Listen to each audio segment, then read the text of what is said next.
Hi, this is John Register, and you're listening to A Shark's Perspective.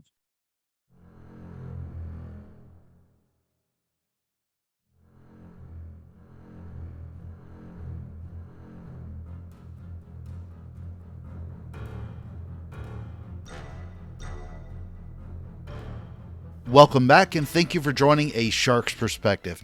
I am Kenneth Kinney, but my friends call me Shark. I'm a keynote speaker, strategist, host, and your chief shark officer. Imagine, if you will, that you were doing what you're doing, being a lead at what you do, but a misstep and an injury causes you to make a choice that will change your life forever. It would not be an easy choice for anyone to give up a limb, but especially not if you're making that choice as an elite athlete and one of the fastest people in the world who has the choice of keeping a leg and using a walker or amputating that limb and using a prosthesis.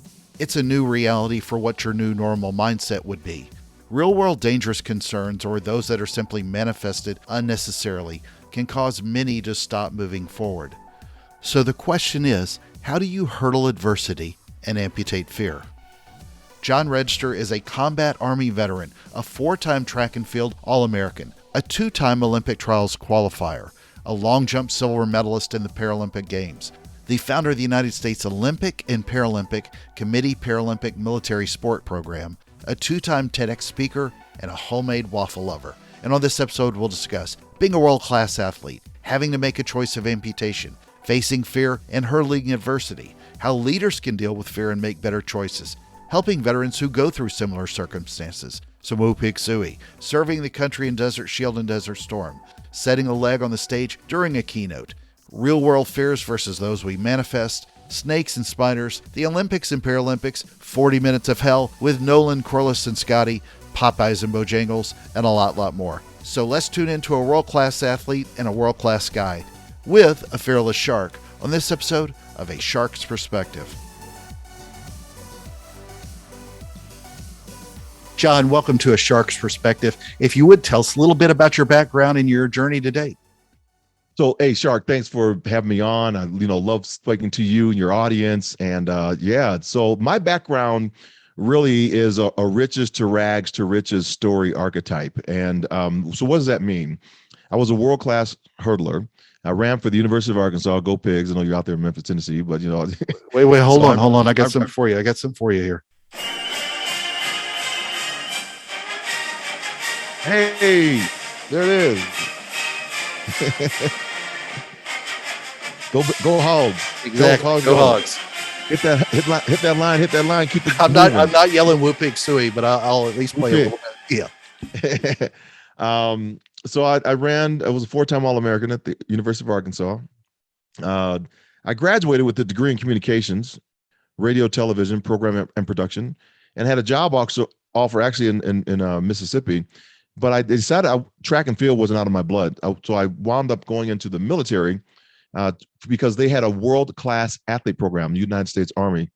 And I made that program, allows a soldier athlete to train for 2-3 years prior to an Olympic Games, as long as the national governing body of the sport says that you are, bona fide candidate for trying to make the Olympic team.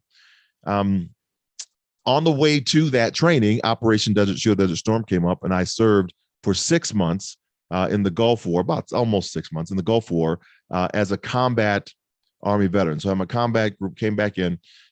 When I got back to training, the high hurdles I was training in the Olympic Games for, I no longer could run adequately. I just had lost the speed. So my coach had me switch to the 400-meter hurdles one time around the track over 10 hurdles spaced 35 meters apart. And I found my race. It was like this, I was made for this race. And I should have known it because I was out in the high school. I won the 300-meter hurdle state title. So I started running, and I wound up getting at the 1992 Olympic trials in New Orleans. I wound up being 17th in those trials. They take the top 3 for the United States because everybody makes the Olympic standard. You don't get invited to the Olympic trials in the United States unless you met the Olympic standard. So I went and was stationed in Germany, kept on my military career. I was boarded for officer candidate school by a group of officers. I was ready for officer candidate school, and I came back to do kind of end up my track and field, try to make a team, and then go straight to Fort Benning School for Girls and Boys, and loved it. Life was great until May 17th, 1994, where I misstepped one of those hurdles. I landed awkwardly, dislocating my left knee, severed the artery behind the kneecap, and then 7 days later had to make the tough decision of whether to either keep my leg and use a walker or a wheelchair for the rest of my life, or amputate the leg and use a prosthesis for the rest of my life. So that's kind of where the turn happened. And did you know at the time when you landed that it was beyond just an injury, or at what point did it sink in that this is life-changing? Well, I knew at the time that it was definitely life-changing. I was not going to be going to the Olympic Games anytime soon, because my leg was looking like an elbow looks. Oh no! It was a bad injury. Later, I heard the doctors talking that the artery behind the kneecap had been blocked for a long period of time, so no blood was reaching the lower portion of my leg. So henceforth, therefore, what was happening was, because my leg was beginning to die from the foot upward, that's when they went out to clean out all of that stuff out of there, and I was going to be left with pretty much a useless leg underneath my knee. So when I was thinking about all those things, and after I did make the decision pretty quick because it was just so painful. But I woke up from the surgery in more pain than I realized, and I wound up really going down a downward spiral for a few hours, and kind of questioning my identity. Who am I now? What is my identity? Is my wife going to stick around? Is my son still going to see me as his father? Do I still have a job in the military? Can I support my family? My Olympic dreams are over. And all those things were hitting me, Shark, so vividly and viscerally in that one moment in time. And I think that's where we all get there. If we might not be running hurdles, but we're running some type of hurdle in our life, and maybe we had a misstep, and then we can't get our brains wrapped around how we actually move forward. And it was my wife, Alice, who arrested all of it. She says, we're going to get through this together. It's just our new normal. And when she said that, she baselined my entire existence. She began to undergird me with those words. And I was now free to begin thinking about things, because in my head, one of my fears was, as I said earlier, is she's going to still stay around. But that's not on her. That's on me. The real question I'm asking is not, is she going to leave? It's asking myself, am I still desirable? Do people still like me? Do I still belong? And if we don't get to that question, Shark, and for all of us, we will tear stuff up to get there. Because underneath Maslow's hierarchy of needs, food, shelter, clothing, all those things, we have to have belonging. If we don't feel we belong, we will fight tooth and nail to belong. And so that's what I began to really work on. So I swam for physical therapy, using that new normal mindset. And 27 months later, I found myself so fast in the water, I was moving like a shark. I wound up fluking up making the Paralympic swim team, and competed in Atlanta, Georgia as a Paralympic swimmer. And Paralympic Games, for those out there that don't know, are not the Special Olympics. It's Paralympic Games are the parallel games, the Olympic Games. So you have the Olympic Games that happen in Atlanta. Paralympic Games come about 10 to 14 days afterward. I saw athletes running and jumping with artificial limbs. I said, I got to get one of those things made. And lo and behold, 4 years later, I go to Sydney, Australia, place 5th in the 100 meters, 5th in 200 meters. And October 23rd, 2000, on my mother's birthday, I win the silver medal in the long jump. And it's incredible, right? It's like, that's where I say that's the richest rags to riches. But when we get to the richest part, I think there's another step that we all have to do. And that is, who are you going to share this experience with? Who needs to hear this message to actually elevate them? And so for me, it was beginning, I started building the Paralympic military sport program for the United States Olympic Committee, which used sports as a tool for rehabilitation for those soldiers who were wounded, ill, injured in battle or outside of battle, in theater, outside of theater. And so I would visit those bedsides at Walter Reed, at Brooke Army Medical Center, at the Naval Center out there in San Diego, Balboa Park. And in doing so, offering to say, hey, I know that you're hurt and you're here, but what we can do is offer you a sporting outlet that is totally adaptable to what you would like to do. And there was some resistance to that because, people feel regression, moving forward is walking again. Well, some of these folks not gonna walk on two legs like this because both legs are gone. So getting them to sit in a wheelchair or on the ground to play sitting volleyball was quite the challenge. But once they got down there, game was on. First time they hit that ball and spiked it on the floor, they're talking trash to the net. So we can change our perspective. We just have to have the perspective and the environment that's shifting, being shown to us. And then we bring, what my analogy is, bring oxygen into our environment so we don't freak out. And so other than the silver medal, you also won, I believe it was 9 gold medals in the armed services competition and 2 world military championships. You really should start trying to set your goals a little bit higher. You're really underachieving. It looks like, John, you just haven't set your goals high enough. So when you look at my family, I didn't realize how amazing of a family I was entering. Because I'm a kid, right? I'm a kid. I'm just playing on the streets, playing with my cousins. I'm one of the youngest because my mom and dad were the youngest siblings of the family. So I'm the young cousin. And, here's my uncle who was in charge of all the platform speakers on the March on Washington. What? And, I'm like, what's that office he's in right there? He's in the signing of this law, the civil rights law, he's there in the room with the president.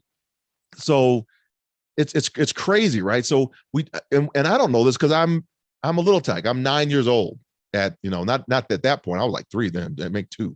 But later on when we were having these conversations around the table, I know begins to seep in on what I do now as a professional speaker, because we were not able to have a conversation or converse at the dinner table for Thanksgiving unless we could argue the other side of a point. So we were being groomed and trained for this stuff unbeknownst to me. Which of your relatives was with Medgar Evers? Gloucester Current. That's the same one. Same one. He's the last person to see Medgar Evers alive. Impressive background. And it's amazing. So when you think about what you were going through, especially in that relationship with your wife, I mean, she sounds like an amazing woman. Yeah. You saw she just brought me a sandwich. Yeah, exactly.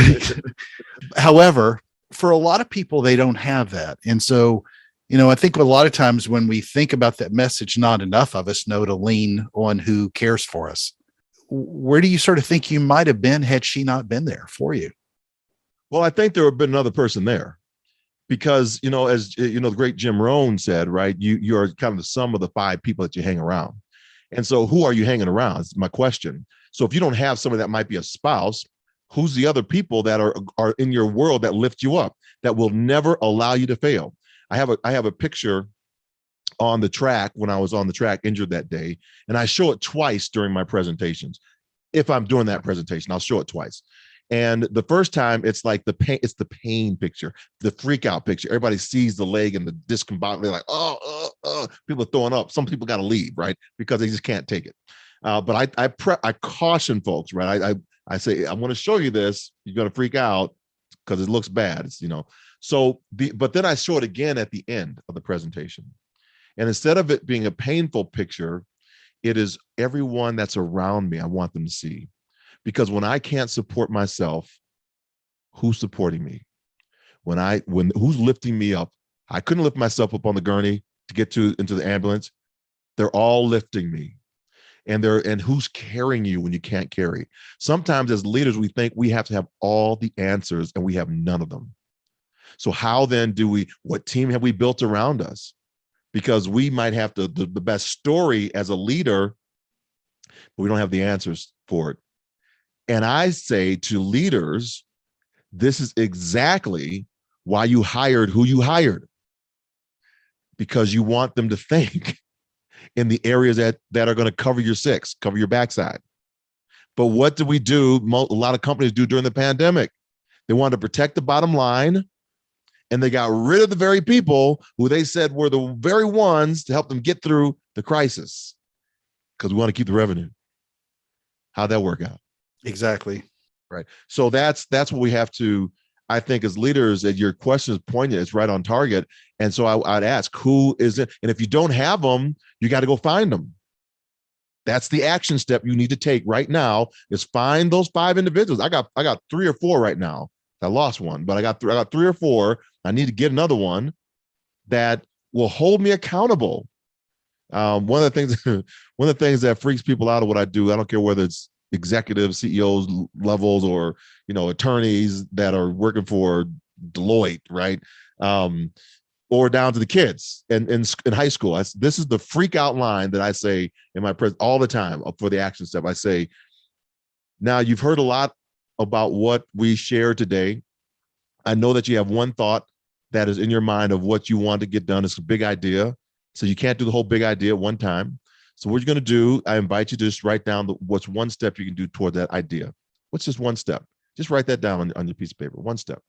Now, once you've written that idea down, I want you to, and that step down, I want you to make movement towards that, just that one step, by 10 o'clock tomorrow morning.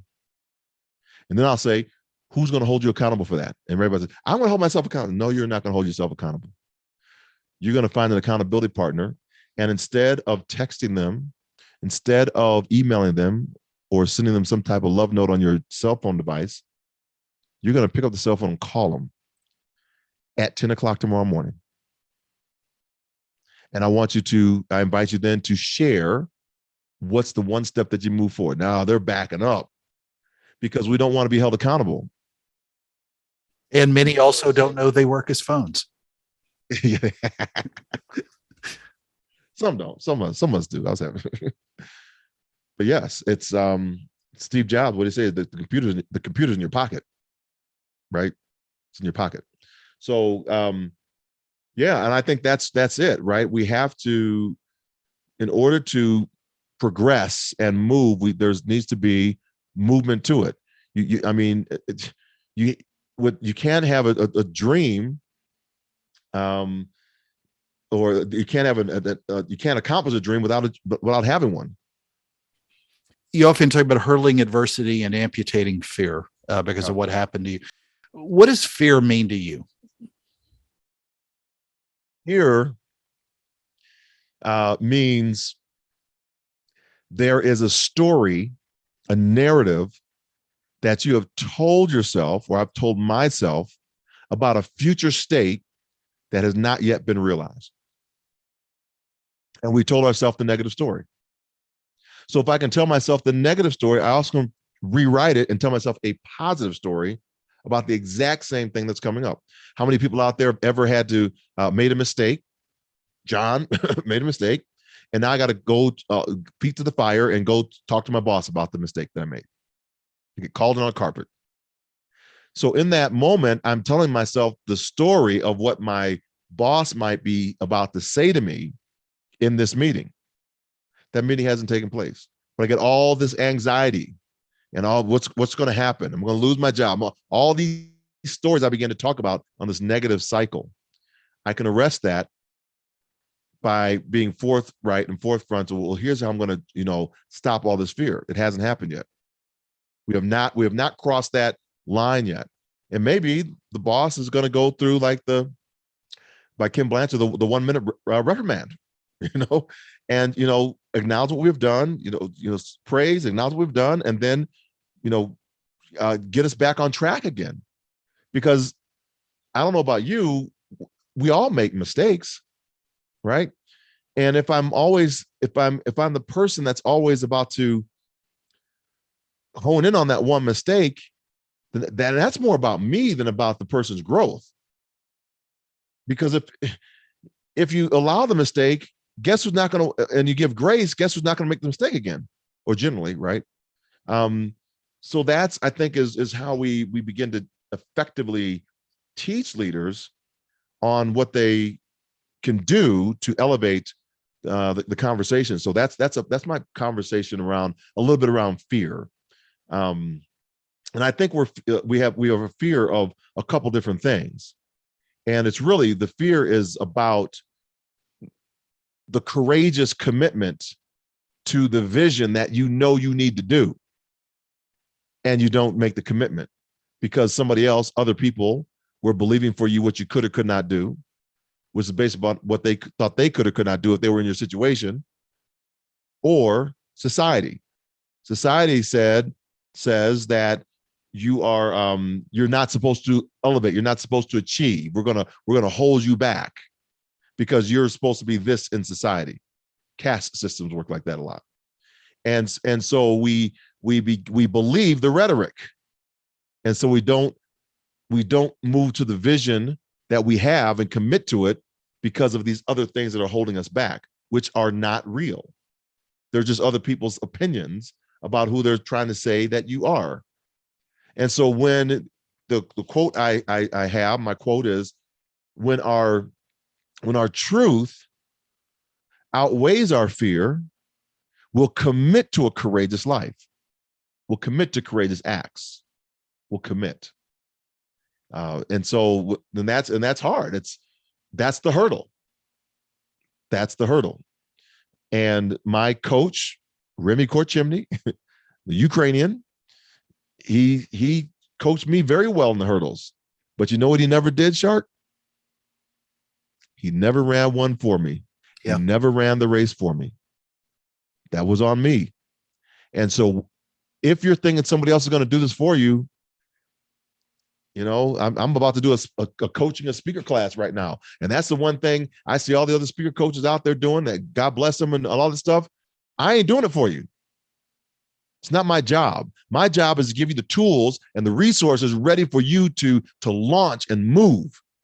But you got to do it. I'm not giving you one engagement. I'm going to tell you where to go find them. But that you got to shoot it. You got to kill it. Well, one of the questions I have, and especially with what you've gone through with an amazing life story as well, and thank you for your service.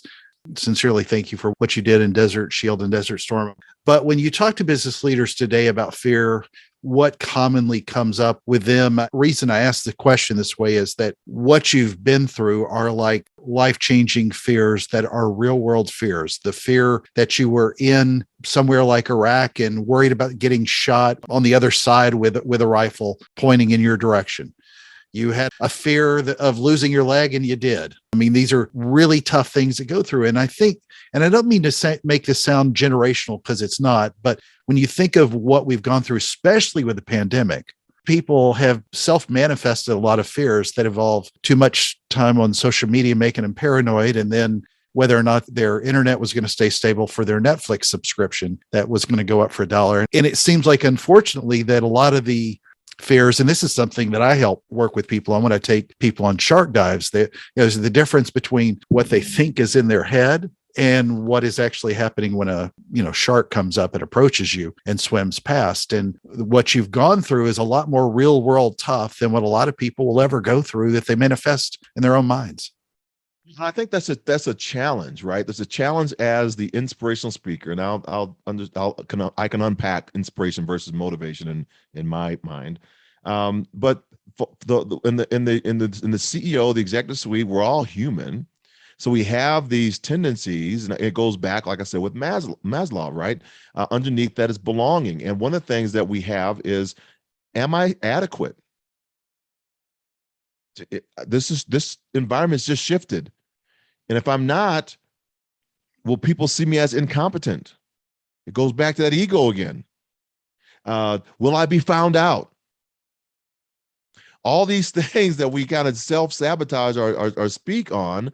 And again, that's the scenario that we're telling ourselves, because we want to be like that social media person that's out there, that nothing goes wrong in their life.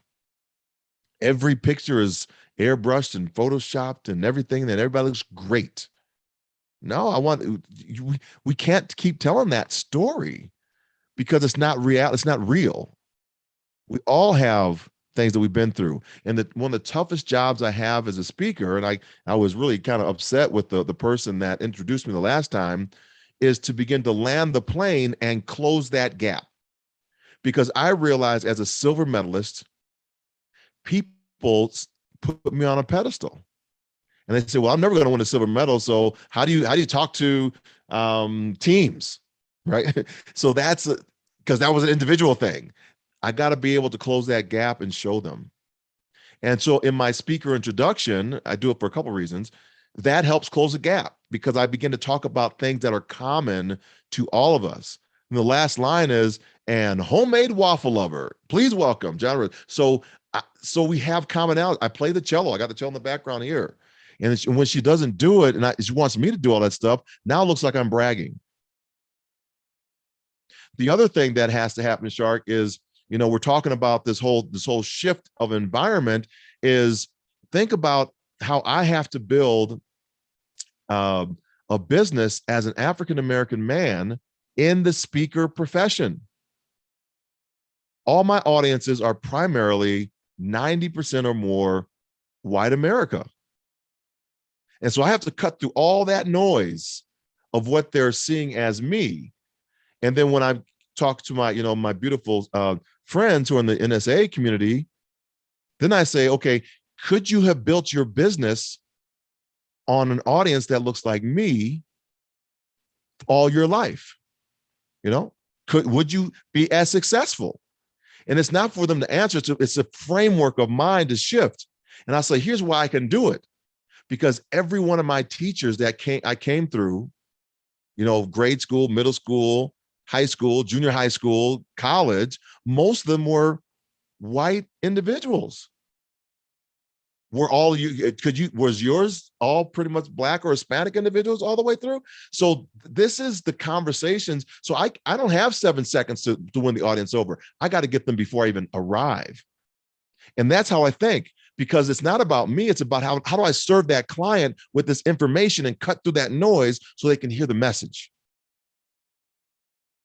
And so that's the depth that we have to go as professional communicators to really understand how we show up in an audience. It's not a race thing. It's just it's a thing about what's in people's heads that we need to get rid of or separate them from, so that they can hear the message more clearly. By the way, this is a trivia question. Do you know what 2 fears that we are born with? It's the only 2 fears that we are innately born with. You could use this in one of your keynotes. I don't know. Babies are born with the fear of loud sounds and falling. Scientifically proven. True story. Loud sounds and falling. Loud sound. Everything else we bring onto ourselves. None of it is, to your point, it's fear of the future, something happening. I'm not sure I had a fear of falling because my mother never got on roller coasters. So there you go. Well, another one of the audiences that you speak to and help, what is your message to veterans? How do you help them overcome a lot of what they go through? It's not necessarily through the same circumstances, but you've been there where they are, and you've also lost a limb and go through the everyday real world struggles that they go through. So that's a expand on the question. One message is it takes time. That's one message, that give yourself the space, because once you make the commitment, once you made the decision that you had to get out of service, you're not going to go back into theater, or you're going to go back. There's a transition moment that happens. There's transition, and once you've done it, you made a commitment because your back's against the wall now, and you have to move forward. So you have to unlearn, relearn, and to learn what you need to know next. So give the space and grace for that. The second one is always surround yourself with a network. This a network that will not allow you to fail. Who's on your team? We talked about it a little earlier. Who is there on your team? Because you need that because they're going to be tough days. And even if you if you even weren't injured in the military, but you were in the military and you're getting out, you're separating, there is a camaraderie around these people that you served with, and that you went through these kind of were battle tested with. And you're not going to find that as readily on the outside. So remember that you have a network of these folks that were there, but try to find that's a similar network when you're out.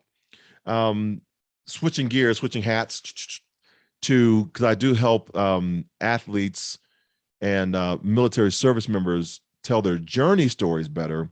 So there's something that's very different about that, because a lot of veterans will say, well, I was blown up in Iraq or Afghanistan. I lost my leg, I lost my arm. And now I want to be a speaker to motivate people. And I say, great. Want you in the part of the community. There are 1,500 amputees with that exact same story. What makes you different? Go. Right. So that's and I just did it too. I was just on, very honored to be one of Ellen's producers reached out and had me coach a young lady that's a double leg amputee. Same question. As I wanted to come speak to the National Amputee Coalition, to try her story out with 1,100 other amputees that got the exact same story. How are you different? What makes you tick? And then why should I care about your story? So these are, if you want to be a speaker, you have to begin to understand, that I had to find out very painfully. It's not just about a great story. It's about the experience that you can create that begins to amalgamate all of the folks together that are in that room. And so, going back to your question, how I begin to really, the message for the military service member and that specific thing is let's see what you've learned from that story. And then for again, the other hat is when I'm walking the hospital bedside, it's make sure your team is intact. If you don't have the team, you got to find the team, because it's going to get harder before it gets better. And then folks are going to say, this is one thing I've prepped them with is, the thank you for your service. You just said it, right? And I said, that's an honorable thing. However, I don't know if people really understand what thank you for your service actually means. Because we think it means, thanks for protecting our country, which is right. But remember, the oath that I took to protect the country starts with, I state your name, right? And then it goes and it says, swear to protect the Constitution of the United States against all enemies, foreign and domestic. That's what you're thanking me for. And so if you do not believe that whatever's going on in our country, and we have domestic terrorism here that we need to be fending off, don't thank me for my service, because that's a part of it. And then I'll ask them, when's the last time you read the Constitution? But I won't go on all that stuff. John, that would require people thinking beyond a hashtag and a headline. That's I said it on a radio show. Is it in Iowa, right? I was somebody had called in and I said, well, tell me when's the last time you read the Constitution? And they're like, oh my gosh, like maybe high school. I said, well, why don't you get it back out? You can get it on your phone. I got it on mine. Every once in a while I'm on the plane, I just take it out and start reading it. How many articles do we have? What are the amendments? All those things, you just read it, right? And then you don't have to worry about somebody trying to dictate to you left or right what you're supposed to believe. You can read it for yourself. Outside of the 5 people that, your inner circle, who are the people that inspire you?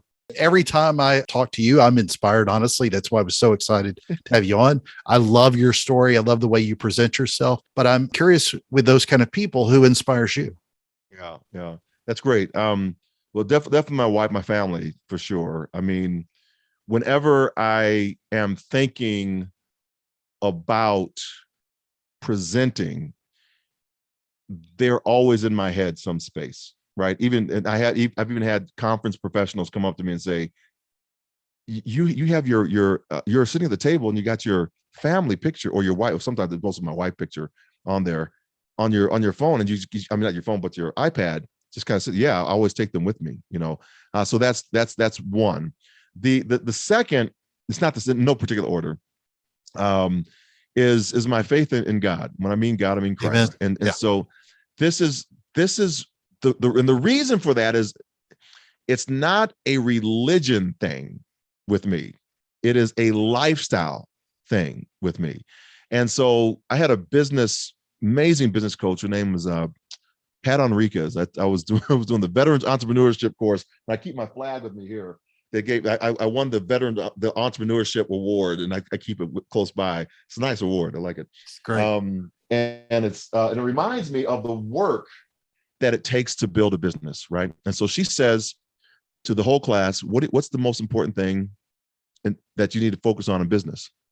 And we're all, marketing, sales, contacts, resources, and cash flow. She said, no. She says the most important thing in your business is how you're going to wrap it up. How are you going to dispose of the business? How are you going to let it go? How are you going to close the doors? It's like, dang, that is a deep freaking question. Because it takes into account that you built the business.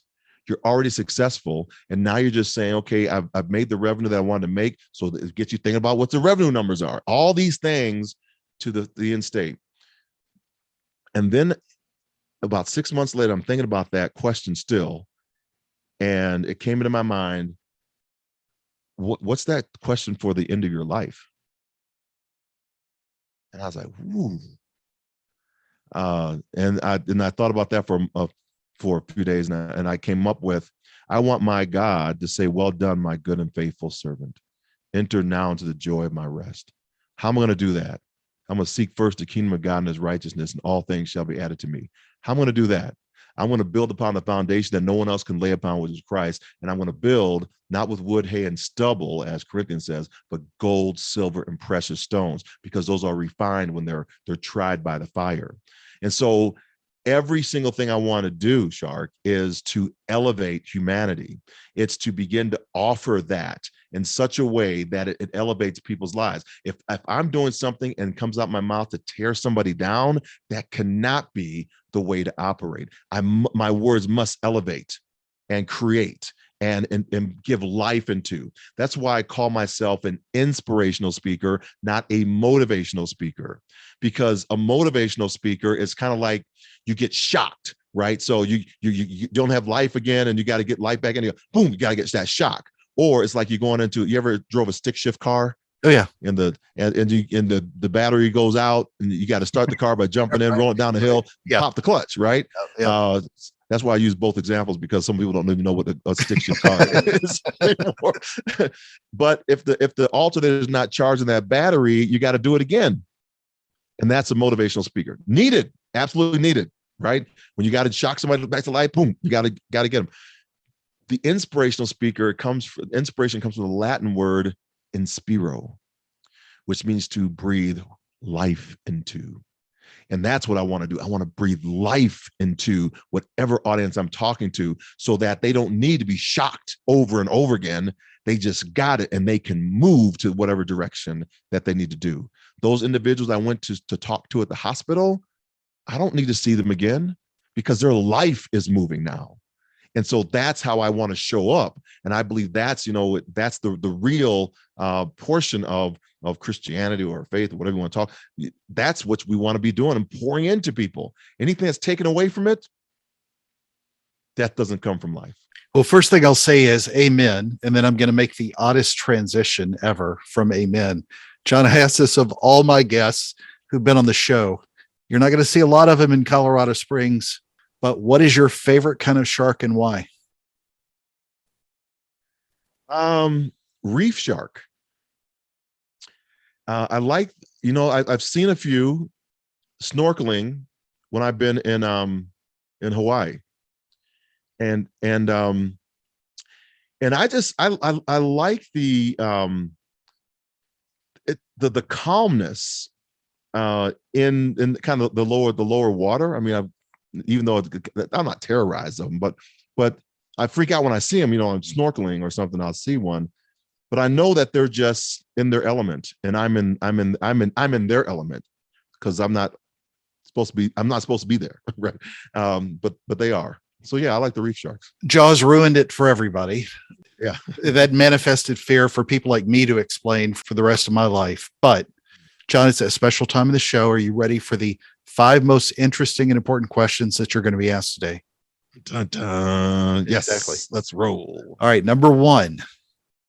This is a good question that will make sense. Ed Moses or Trisha Zorn? Oh, Yeah, one of the greatest Olympians and one of the greatest Paralympians. oh, And you went from track and field to oh. swimming. You did. You gosh, man, I'm doing my homework. that's unfair. They're both the greatest. They're both the greatest. How do you pick? Pick one that meant more to you in your life. I can't. I mean, okay, so here, which one inspired you more? Oh, so let me tell you the story. Why? Because Edwin Moses said, you're on the same trajectory I was on when I was trying to make the Olympic team. He was a validator of me doing what I was doing. Trisha Zorn is like the greatest decorated Paralympian ever, and is one of the most humblest people you'll ever meet. I mean, and she is just one of those individuals that she's just off and doing her school teaching thing. Totally, she's blind, but is one of the most medals of anyone, and just is a humble creature. So it's hard. I guess, I think with the hurdling adversity, I'll go with Edwin Moses. Okay. Just from the standpoint of him getting it, understanding, and then trying to figure out how the accident happened, but also offering and elevating the hurdle community, because that hurdle community is a tight-knit bond, at least when I was running. All right, number two. It's a good answer too. Number two. This one's a little bit easier. Fear of spiders or fear of snakes? Snakes. No hesitation whatsoever on that one. Don't have to think about Trisha and Ed in response to that one. I respect both. We got little snakes out in the front yard here and stuff, and I'll let them stay there. I don't bother them, because we don't have any more field mice in our garage. Yeah, that's true. True. All right, number three, hurdles or the long jump? Because you started in hurdles, but you won medals in the long jump. Yeah, hurdles. Hurdles are, and that, when I was starting to do the speech, I was trying to mix metaphors between hurdles and long jump, and it just doesn't work. There is one thing that's consistent with them, and that's the penultimate step. Penultimate step is a step before the jump. And so penultimate step, you're trying to convert energy in the long jump to spring. And with the hurdles, it's to spring into, or to drive into the hurdle, to lift the knee up. But I've always been fascinated with the hurdle race, because it's to me it feels a little bit like other people explain golf. I really don't play golf. That you never can perfect the race.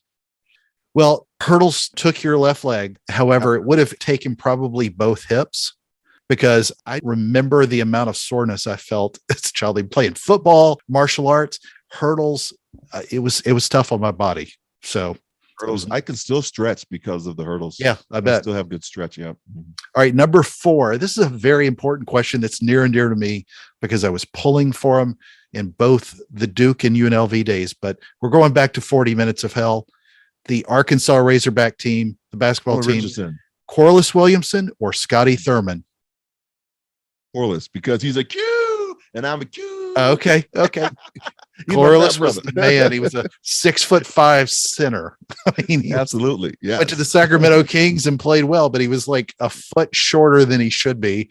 And it was like Shaq without the height. Yep. But Scotty did make a heck of a half-court shot. Scotty's amazing. Scotty's giving back to the school right now. Yeah. His son's there. They're doing fantastic. Absolutely. All right, number five, and the most important question that you're going to be asked today. And having lived in Arkansas, you'll appreciate this that much more. Biscuits or cornbread? Biscuits. No hesitation. Well, there's a hesitation, but I'm thinking about the stories, right? And so I'm thinking about stories. So when I was coming back I would drive on the pig trail, which is for those that don't know, you would get on before you get to 71 pig trail. You come out of going back north. You come out of Conway and then through what's that town in between, the big town, Russellville, I think it is. Russellville, Arkansas. Russellville. So you come through Russellville and you got to make the right turn up the pig trail. There used to be like a little Popeyes chicken that was there, and I wouldn't get any chicken. I would just get 6 biscuits and some honey. This is so funny. If you're not from Arkansas, most people that listen to the show are not. They don't understand it. But I just talked about that and Bojangles, Popeyes and Bojangles biscuits, some of the best on the planet. Best of the planet, yeah. But anyway, churches do good churches get to, yeah, that's true. That's true. John, where can people find out more about you, hear more about your inspiring story, look at you for an upcoming keynote and more? So I don't know what's the best place. The fastest place is the website, which is johnregister.com, common spelling, JOHNREGISTER, johnregister.com. And then I'm going to give another one that's a little bit harder to put together, but we can put in the show notes, but that gives you everything. And that's my link tree. And so if you're familiar with Linktree, linktr.ee, linktr.ee, and then put the slash there, and then do John F. Register. And that gets you to everything, all my social media contacts and stuff. We're trying to build out the Instagram page, so follow me on Instagram, that's for sure. So go to Linktree and find that out. Yeah. All right, John, thank you so much for being with us today on A Shark's Perspective. Thank you, Shark. So there was my conversation with John Register, a combat Army veteran, a 4-time track and field All-American, a 2-time Olympic trials qualifier, a long jump silver medalist in the Paralympic Games, the founder of the United States Olympic and Paralympic Committee's Paralympic Military Sport Program, a 2-time TEDx speaker, and a homemade waffle lover. Let's take a look at 3 key takeaways from my conversation with him. First, what would you decide if you had to make a choice on something like losing your leg due to an injury? Odds are infinitesimally small that you'll ever have to make that decision, but the odds are higher that you'll have to make a decision that feels just that big, one that can affect not just you, but the people around you. What would that new normal look like for you? The point is, I hope that the fear and anxiety you feel is never a hurdle that you feel is too high. Second, who's got your 6? Important questions you have to ask about your friends, your family, those that love, support, and push you. It's important, too, for leaders of companies who should more often identify that group and lean into those choices more. John said that sometimes we think that we as leaders have to have all the answers when we have none of them. And then we have to figure out who to lean on, especially those we hired to do the jobs. And a lot of leaders don't do that, and in the process, they destroy trust. The relationship is different, obviously, but trust in your judgment with those that you chose to hire. Odds are if you lean in and you've treated them right, they'll be there to catch and support you. Third, just wanted to reiterate a quote of his that I've heard him say. It's one of my favorites. John says, "When our truth outweighs our fear, we will commit to a courageous life." Love that. Got a question? Send me an email to kenneth@asharksperspective.com. Thank you again for the privilege of your time, and I'm so thankful to everyone who listens. Please consider writing a review and letting me know your thoughts on the show. I don't preach, but for me too, my faith helps me live without fear. I will simply close out with the words from the good book of music, Swedish House Mafia. Don't you worry, child. See, heaven's got a plan for you. Time to jump in the water now. Join us on the next episode of A Shark's Perspective.